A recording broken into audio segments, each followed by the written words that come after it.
You know, sometimes there's a smell or a sound or just a feeling in the air that takes me right back, like a soft breeze rolling through the tall grass on a late summer evening with a faint strum of a guitar playing somewhere down the road, real quiet like. It's funny how those little things sneak up on you when you least expect it, and all of a sudden, you're not sitting on your porch anymore. You're back where it all started, back in the days when life was a little simpler, but the bonds we made were strong as an old oak tree. I'm Jim Reynolds. Folks around here call me Buddy, and I've been a Texan farmer all my life, working the land and fixing up machines when I can. But today, I want to share something that's been sitting heavy on my heart for a good long while now. It's a story about a friendship, one of the truest kinds, forged in the fire of war and tempered by years of fishing trips, cold beers on the porch, and quiet talks under the stars. Now, before I get too deep into this tale, if you're liking the sound of a good story, maybe you'd hit that like button or leave a comment down below. It helps an old man like me keep telling these stories to folks who might just need to hear him. But I digress. This memory, it's one that never quite leaves me alone. It's been following me around like the Texas wind, sometimes gentle, sometimes strong, reminding me of a time and a friendship that shaped who I am today. Back in the 60s and 70s, after coming home from Vietnam, me and my buddy Tommy found a way to heal the things war tried to break in us. We didn't say much at first, didn't have to. The silence between us was filled with understanding.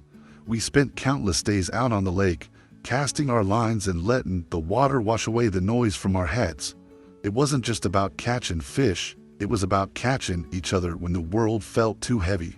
I reckon I'm telling you this, 'cause it's a piece of me that's still very much alive, still keeps me up some nights. This ain't just some story to pass the time, it's about the kind of brotherhood that saves your skin, the kind that's rare these days. And as I sit here on my porch, with the sun setting low and the crickets starting their song, I can't help but think that maybe, just maybe, there's a lesson in all this for folks who will listen. So come on along with me.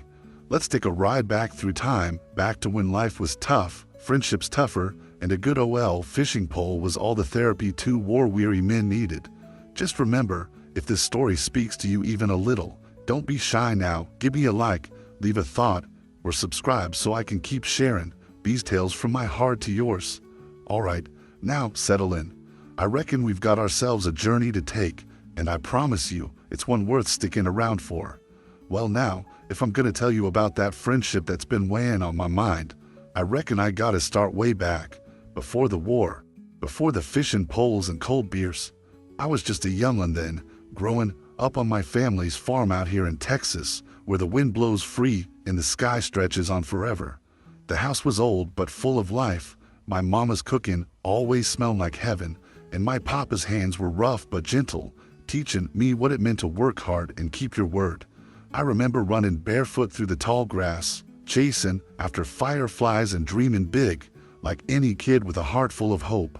Back then, the world seemed simple, but to a boy like me, it was a place full of wonder and promise. Folks around our way lived by their own rhythm, early to rise with the rooster's crow, and late to bed once the stars came out. The neighbors were more like family, and every Sunday we'd gather round at church, sharing stories and Logan like there wasn't a worry in the world. I was a shy boy, mostly, but curious as all get out. I dreamed of something bigger, maybe seeing the world beyond the farm, but I never lost sight of where I came from. I always believed, deep down, that kindness was the strongest thing a man could have. That if you treated folks right, good things would find their way back to you. And you know, I still believe that today. I was just a kid when I first met Tommy, though back then, he was just another face in the crowd, except there was something about him, a spark maybe, that set him apart. We didn't know it yet, but our paths were about to cross in a way that would change both our lives forever. Life wasn't fancy, but it had a beat all its own, a beat you could hear in the creak of the porch swing, in the hum of the cicadas on a hot summer night, and in the steady pulse of a tractor working the fields. We had our routines, our little adventures, fishing in the creek, racing old trucks down dirt roads, and Logan at the dumb jokes only a couple of boys could share. I was just starting to understand what it meant to be a man, what it meant to stand by your friends, and what it meant to hold on to hope when the world felt like it might just slip right through your fingers. My mama used to tell me, "Buddy, life's gonna test ya, but if you keep your heart true, you'll find your way." And Lord, she was right. I carried those words with me, tucked close to my heart, like a good luck charm. Sometimes I'd sit on that old porch, watching the sun set over the fields, and think about what the future might hold. I imagined adventures far and wide, but I also dreamed of simple things, of a family, a home, and a friendship that could weather any storm. And little did I know, the toughest storms were still ahead. But those days, that time, well, they laid the foundation for everything that came after. They taught me about patience, about loyalty, and about the quiet strength found in the bonds we build with others. So, as I sit here now, looking back through the haze of years gone by, I can feel that boy still inside me, the one who believed in kindness and in people coming back home, no matter how far they roam. That's where it all began, and that's where the story of me and Tommy started taking shape. Well, I tell ya, life has a funny way of throwing curveballs when you least expect them. I remember it like it was yesterday, just another dry summer evening in Texas, the kind where the air hangs thick and the crickets start their song as the sun dips low. I was sitting on that same porch, swinging my boots and thinking about nothing much, when something showed up that would change the whole course of my life. It wasn't loud or flashy. No, sir, it was quiet, like a whisper on the wind. See, that day, Tommy came back from town with a letter clutched tight in his hand. Now, Tommy wasn't much for words, usually kept things to himself, but I could see something was different. Something had stirred in him. He handed me that letter, and I could tell by the look in his eyes it wasn't just any old piece of paper. I sat there, heart racing, wondering what kind of news could be packed in such a small envelope. I wasn't sure why my chest felt like it was trying to jump out, but I knew then something important was about to unfold. You see, that letter was from the draft office. Vietnam was calling both of us, and just like that, the world we knew shifted beneath our feet. I remember looking over at Tommy, seeing the same mix of fear and determination in his eyes that I felt in my own soul. We were just boys from a quiet farm town, now fastened something bigger than any of us could have imagined. But it wasn't just the draft that shook things up, it was what came after. The days before leaving were filled with goodbyes that felt heavier than any pack we had to carry. My mama cried in the kitchen, my papa clapped me on the back like he was trying to give me strength I didn't yet feel. And Tommy, well, Tommy was quiet, but I knew deep down he was scared, just like me. That letter, that moment, it cracked open a door to a future I couldn't see clearly, but I knew one thing for sure. I wasn't gonna face it alone. That's when our friendship went from being just a good buddy thing to something like brotherhood. The war was coming, and with it, a whole new chapter full of trials and tests none of us could have been ready for.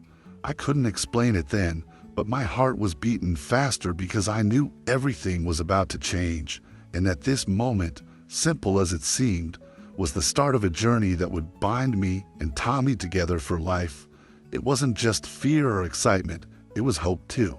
Hope that we'd make it through, that we'd find a way to hold on to who we were beneath all the chaos.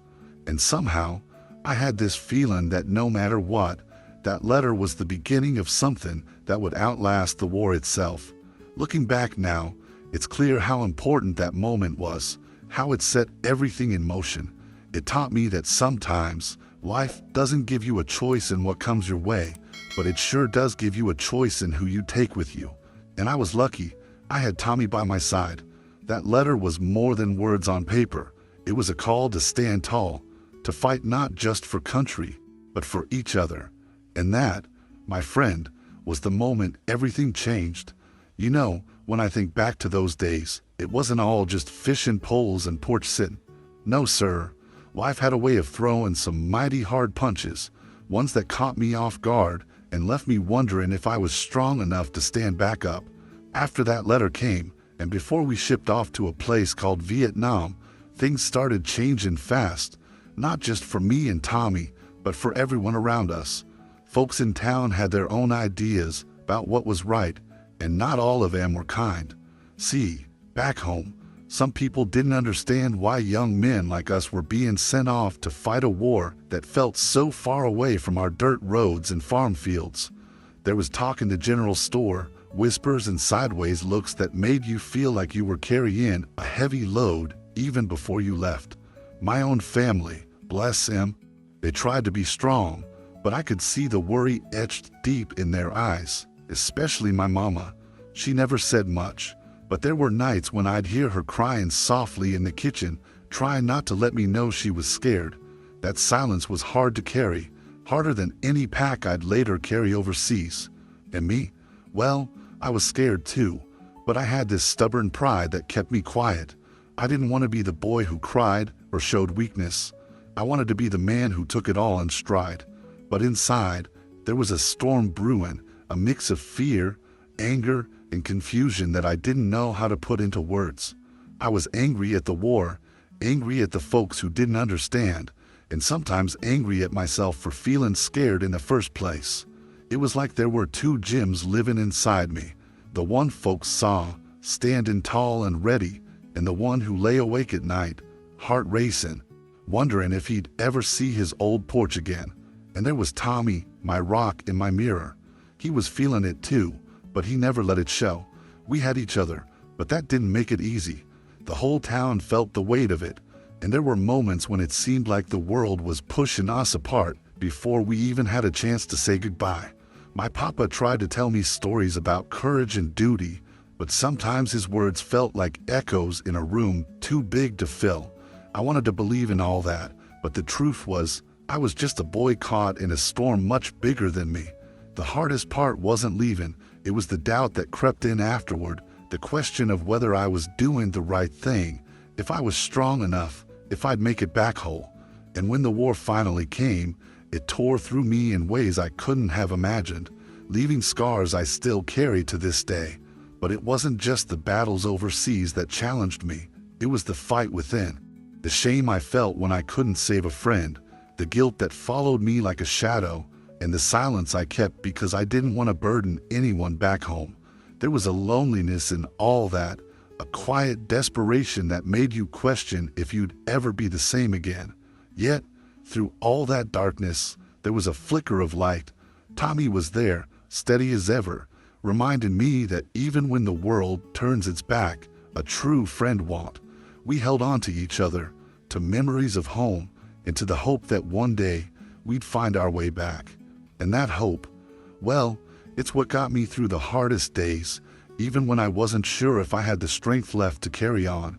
Looking back now, I can see how those trials shaped me, how they taught me about courage in the face of fear, and about the quiet battles fought inside a man's heart. Life ain't never been easy, and I reckon it never will be. But those early struggles, they set the stage for everything that followed, and for the brotherhood that would save me in ways I never thought possible.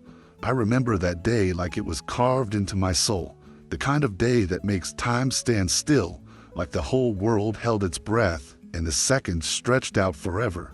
We were out on that frozen lake, the wind bit in sharp through our coats, and the sky hanging low and heavy above us. Tommy and me, we'd been fishing all afternoon, joking and Logan like we always did to keep the ghosts at bay. But then it happened. One wrong step, a crack in the ice so thin I didn't even see it. Tommy went down, plummeted through that cold, dark water like a stone. I swear, in that moment, everything slowed. The sound of the wind, the crunch of the ice underfoot, even my own breath, it all faded away. I was frozen, but I knew I had to move. I didn't think twice. I dove right in after him, even though my heart was pounding so loud I thought it had burst through my chest. The cold wrapped round me like a vice, sapping my strength, but I pushed on, grabbing hold of Tommy's arm and pulling him up through that ice. It wasn't just about fishing that day, it was about Savon, my brother. I still remember the feel of his body shaking, the shock and the fear in his eyes as I dragged him back to solid ground. We sat there, breathing hard, the cold bit in deep, and I looked at him and thought, God damn, I almost lost my best friend. That moment changed everything. It wasn't just about survival, It was about what we meant to each other, about the brotherhood we'd built through blood, sweat, and tears. I realized then that friendship ain't just a word.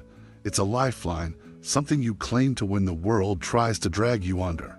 That day, I lost a piece of innocence. I saw just how fragile life is, how quick everything can change. But I also saw the strength of loyalty, the kind that keeps you fighting, even when it feels like the fight ain't worth it. After that, I couldn't look at Tommy the same way. I saw him not just as my friend, but as the family I'd chosen, the man I'd risk everything for. And that changed me. It made me softer, maybe, but also tougher in ways I never thought possible. I carried that moment with me like a scar, reminder of how close we came to losing it all and how much it meant to hold on. I reckon that day was the turning point, not just for our friendship, but for me as a man. It taught me about courage, about fear, and about the kind of love that don't need words to be understood. Even now, when I think back to that frozen lake, I can feel my heart quicken and my breath catch. It's a part of me, woven deep into the fabric of my soul. And it's a story I'll carry with me as long as I live. Because sometimes it's those moments when the world stops and you're face to face with loss that show you who you really are. After that day on the frozen lake, things weren't ever quite the same. There was a kind of silence that settled over me, a heaviness in the air that you can't shake off no matter how hard you try. It wasn't just the cold biting through my clothes or the ache in my bones from fighting the ice, it was something deeper. I reckon you could call it an emptiness, a hollow spot where some part of me used to be. Tommy and I kept fishing, kept sitting on that porch and sharing cold beers, but beneath all that was a quiet shift. The world seemed a little colder, the nights a little longer. I found myself thinking about things I'd never thought to wonder before, about life, about loss, about what it all meant in the end. I won't lie to you, there were days when I didn't recognize the man looking back at me in the mirror. The laughter came less often, and when it did, it felt like it was borrowed from someone else. I felt like I was wandering through a fog, trying to find my way back to the man I used to be, but every step forward seemed to pull me deeper into that quiet loneliness. My faith, well, it got shaken. I always believed in the goodness of people, in the kindness that could carry you through hard times. But after all we've been through, after nearly losing Tommy, I found myself asking if that goodness was enough, or if the world just kept taking more than it ever gave back. It's funny how loss can teach you things you never wanted to learn, how it strips away the surface and leaves you face to face with what's real. I learned that friendship, love, and hope aren't always loud or flashy. Sometimes they're the quiet moments, the look across a porch, the steady grip of a hand, the simple act of being there even when words fail. For a long time, I wrestled with that silence, with the questions that had no easy answers. But slowly, bit by bit, I started to find peace. It wasn't about forgetting or moving on. It was about carrying the weight with grace, letting the memory of that day shape me without breaking me. I realized that the man I was before that moment wasn't gone. He was still inside, changed, yes, but still there, holding on to the things that mattered most. My world had shifted, no doubt. The farm felt different, the fields less endless. But the lessons I learned in those quiet days about resilience, about the power of friendship, about the strength to keep going when the world feels like it's fallen apart, those lessons stayed with me. And I reckon that's the story I want to share. That even in the darkest times, there's a light you can hold on to, even if it flickers and fades sometimes. Life don't always make sense, and sometimes it hurts like hell, but it's those moments of stillness, of quiet acceptance, that remind you who you are and what you're made of. So here I am, sitting on this porch, still carrying that day with me, still searching for meaning in the silence. And maybe that's enough. Maybe it's all any of us can do, to keep looking for the light, and holding tight to the ones who walk beside us. You know, after a spell of quiet and hard reckoning, sometimes life hands you a little spark, something small, but enough to light the dark corners of your mind and heart. For me, that spark came one late afternoon out on the farm, just a few months after that frozen lake incident. I was sitting on the tailgate of my old pickup, watching the sun dip low over the fields, when Tommy showed up with that crooked smile of his, carrying a beat-up guitar. Now, Tommy wasn't much of a musician, But that day, he started strumming a few chords, and somehow the sound filled the quiet like a gentle rain after a long drought. That simple act, that little song, it stirred something inside me, a reminder that life wasn't done with us yet. Sometimes it takes a tune or a laugh, or just the company of a good friend to remind you there's still light beyond the shadows. It made me think about the days before the war, before the cold and the fear. It made me remember what it was like to hope, to dream, to believe that maybe, just maybe, there was a second chance for a man like me. That evening, I found myself reaching for the fishing pole again, not because I was sure I'd catch anything, but because it was something familiar, something that connected me back to the parts of myself I'd almost lost. And as I sat there by the water, the wind soft and warm, I felt a flicker of that old hope return, a gentle nudge saying, "It's okay to keep going, buddy. It's okay to believe in tomorrow." It wasn't a sudden change, no lightning bolt moment, but a quiet tugging of the heart. I started helping my neighbors more, fixing tractors like I used to, sharing stories and laughter over cold beers. Those little things, they gave me a reason to wake up each day, to face the world with a bit more courage. I realized that life doesn't always hand you a clean slate, but it does give you chances to write new chapters, to make new memories, and to heal old wounds. Tommy and I made a pact that day, without saying much, just a look and a nod, that we'd keep walking this road together, come what may. That promise became a lifeline, a reminder that no matter how hard the past, the future was still ours to shape. I started seeing the beauty in the small things again, the way the sun caught the morning dew, the sound of a country song on the radio, the smile of a neighbor who stopped by just to say hello. Those moments built me back up, piece by piece, until I was ready to face the world a little stronger, a little wiser. And that, my friend, is the gift of a second chance, the chance to find hope again when you think it's lost, to rediscover the strength inside you, and to know that no matter how dark it gets, the dawn will come. So here I am, still standing, still fishing, still strumming that guitar now and then, and still grateful for the day that little spark found me again. It ain't much, but sometimes that's all a man needs to keep on living. There comes a time in a man's life when he's got to reckon with the past, not just the good parts, but the heavy, hard ones that weigh on your soul like a stone tied round your neck. For me, that moment came slow, like a steady tide pulling back the storm, leaving me face to face with the truth I'd been holding inside for longer than I cared to admit.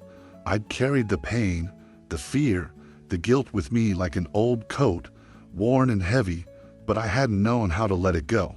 One afternoon, sitting on that porch where so many memories live, I looked down at my hands that had worked the land, fixed old engines, and reached out to pull a friend from frozen water, and I realized it was time to stop living in the shadows of what happened and start living in the light of what's ahead.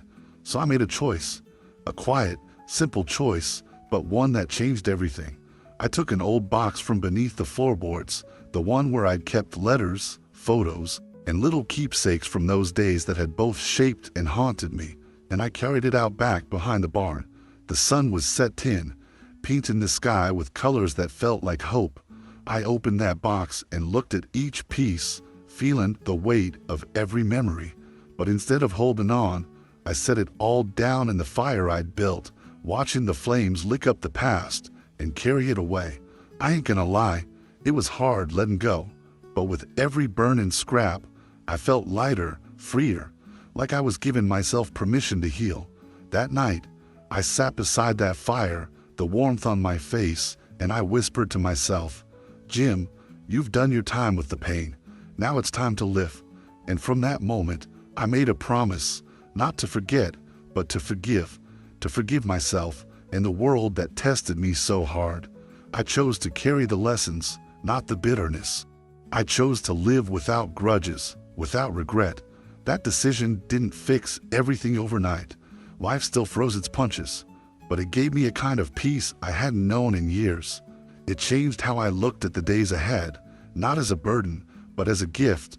I started finding joy in the little things again, The sound of the wind through the trees, the laughter of my grandkids running round the yard, the feel of the earth beneath my boots.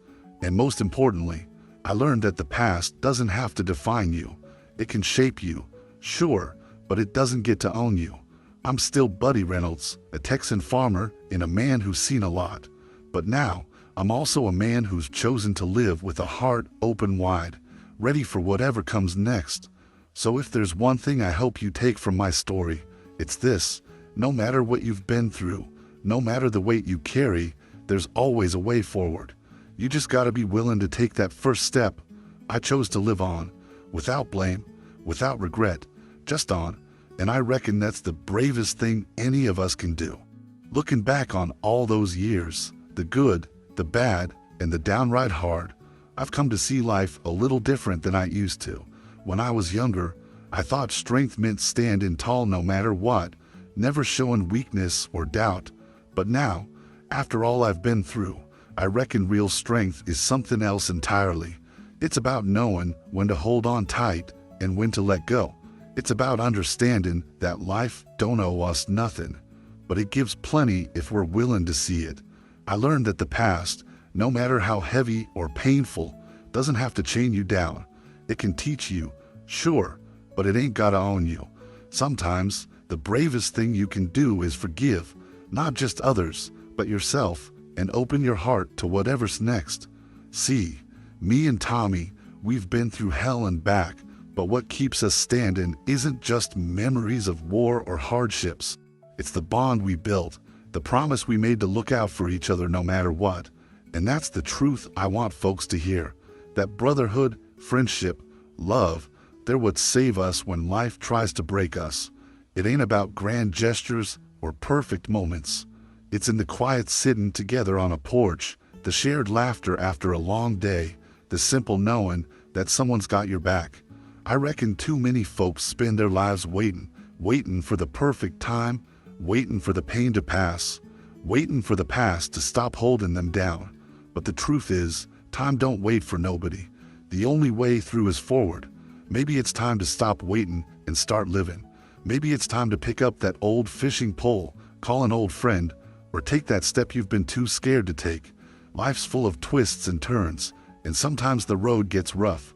But that roughness, that grit, that's what makes us who we are. We ain't perfect, and we don't have to be. We just gotta be willing to keep walking, keep learning, keep loving. I hope my story, our story, gives you a little something to hold on to. A reminder that no matter how deep the darkness, there's always a light to be found if you're looking for it. So don't be afraid to carry your scars, to tell your tale, to reach out and lean on those who care. Because in the end, that's what life's really about: connection, resilience, and the courage to keep going, even when it's hard. That's the lesson I'm taking with me to the end of my days. And if it helps even one person out there find a bit of hope or strength, well, then it's been worth sharing. So maybe it's time for you too, to stop waiting and start living. Well, now, we've been through quite a journey together, haven't we? From those early days on the farm, to the battles overseas, and back to the quiet moments on this old porch. It's been a tale full of twists, heartache, laughter, and a whole lot of learning. I want you to know this story ain't just about what happened long ago. No, sir, it's about today and tomorrow and all the days in between. It's about the kind of friendships and bonds that carry us through the hardest times, the kind of love that doesn't just fade away with time. You see, I reckon there's something special about what sticks with us, the memories, the feelings, the people who shaped us. Sometimes, when the world gets quiet and the night falls soft around me, I find myself wondering about those things that just won't let go. And that brings me to a question I want to leave with you, one that's been humming in my heart for a good long while now. Do you believe true love ever really leaves us? Or maybe, just maybe, it always finds its way back? I've lived a long life, and I've seen enough to know that some things are bigger than time, bigger than space, bigger than the moments we think we hold in our hands. Sometimes I swear I can feel it, the pull of those bonds, the whisper of memories, the quiet return of a love or a friendship that never really ended. And sometimes, Well, sometimes it feels like that love is still here, just beyond the horizon, watching, waiting. It's a comfort, a mystery, and a hope all wrapped into one. Maybe it's just a story I tell myself to keep the loneliness at bay. Or maybe it's something real, something you and I can both feel if we listen close enough.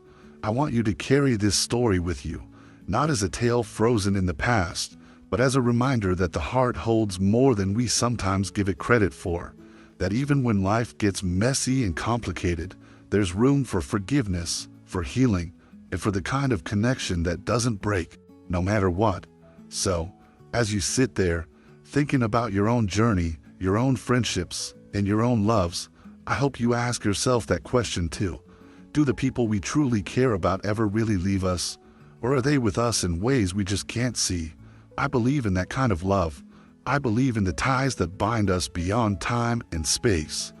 And sometimes, just sometimes, I think it's what keeps us going when the road feels long and the night feels dark. So I'll leave you with that thought, and with a hope that wherever you are, whoever you're with, you feel a little less alone tonight. And as for me, well, sometimes I swear that love, that friendship, that brotherhood, it remembers. And maybe, just maybe, it's waiting for me, too.